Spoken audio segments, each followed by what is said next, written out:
Hi every one, welcome to Ananda Vilas life style. நான் சிவசங்கரி நடராஜன். இன்றைக்கி நான் உருளைக்கிழங்கு பட்டாணி போட்டு குருமா தாங்க வைக்க போகிறேன். இது சப்பாத்தி, பூரி, ரைஸ், இட்லி, தோசை எல்லாத்துக்கும் நல்லாயிருக்கும். வாங்க எப்படி செய்யுதுன்னு பார்க்கலாம். ஸ்டவ்வில் ஒரு பேன் வச்சுக்கோங்க. இப்போ பேன் காஞ்சதும் ஆயில் ஊற்றிக்கோங்க. ஆயில் 1 ஸ்பூன் ஊற்றிக்கோங்க. சின்ன வெங்காயம் 1 கைப்பிடி போட்டு நல்லா வதக்கிக்குங்க. வெங்காயம் நல்லா வதங்கிடுச்சுங்க. இப்போ தேங்காய் ஒரு அரை மூடி ஆட் பண்ணிக்கிறேன். தேங்காய் அரை மூடி போட்டு கொத்தமல்லி தூள் 1 ஸ்பூன், சிக்கன் மசாலா 2 ஸ்பூனுங்க.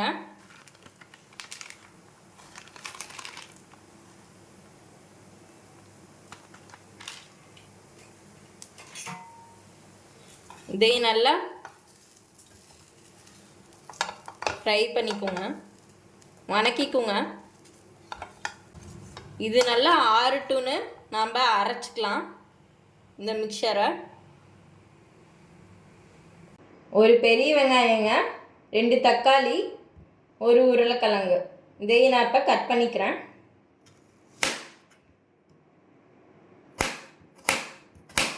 இப்போ வெங்காயம், தக்காளி, உருளைக்கிழங்கை கட் பண்ணி வச்சுக்கிட்டாச்சுங்க. இப்போ நம்ம இந்த மிக்சரை அரைச்சி எடுத்துக்கலாம். இப்போ இந்த மசாலாவை நல்லா அரைச்சி எடுத்துக்கிட்டேங்க, பேஸ்டாட்டை. இப்போ நம்ம வதக்கி விட்டுருக்கலாம், தாளிச்சிக்கலாம். ஸ்டவ்வில் ஒரு கடாய் வச்சுக்கோங்க. கடாய் காஞ்சதும் எண்ணெய் ஊற்றிக்கலாம். கடாய் காஞ்சிச்சுங்க. இப்போ நம்ம எண்ணெய் ஊற்றிக்கலாம். எண்ணெய் 2 ஸ்பூன் ஊற்றிக்கோங்க.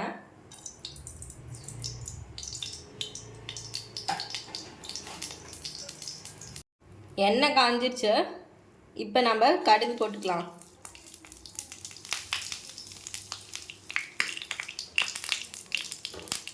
கடுகு பொரிஞ்சிடுச்சுங்க. இப்போ நம்ம பெரிய வெங்காயம் ஆட் பண்ணிக்கலாம்.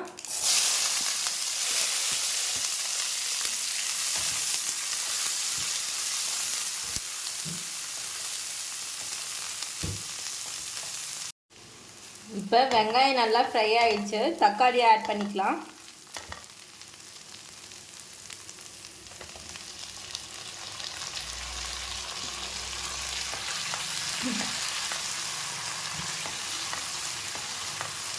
இப்போ தக்காளி நல்லா வதங்கிடுச்சுங்க. இப்போ நம்ம உருளைக்கிழங்கு ஆட் பண்ணிக்கலாம். உருளைக்கிழங்கு ஒரு வதக்கிட்டு அதில் மசாலா அரைச்சி வச்சுருந்தோம்ல, அதை ஆட் பண்ணிக்கோங்க. அதை ஊற்றிக்கோங்க.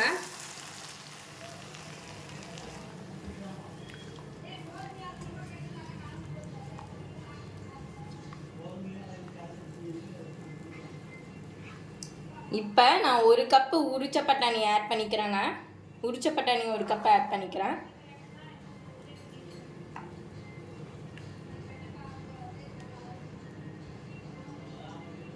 நல்லா கொதிக்கிட்டோன்ட்டு இன்றைக்கி நான் சப்பாத்தி தாங்க போடுறேன்.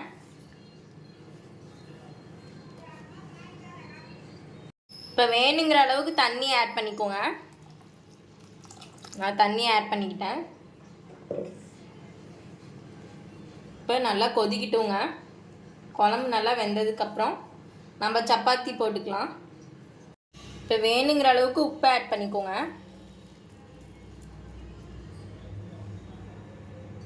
பட்டாணி நல்லா வேகணும்னு நிறுத்திக்கலாம். நம்ம குழம்பு கொதிச்சோன்னையும் பட்டாணி உருளைக்கிழங்கும் நல்லா வேகணுங்க.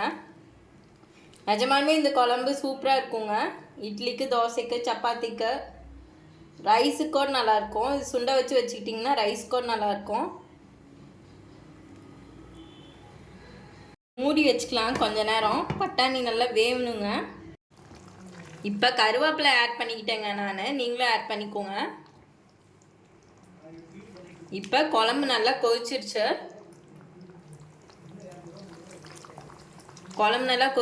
பட்டாணி உருளைக்கிழங்கெல்லாம் நல்லா வெந்துருச்சுங்க. இப்போ நான் ஸ்டவ் ஆஃப் பண்ணிவிட்டு சப்பாத்தி போட்டு எடுத்துக்கிறேன்.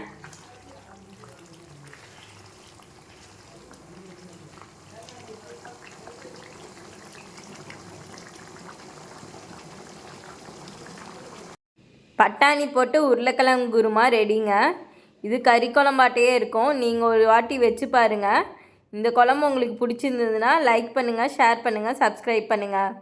தேங்க்யூ.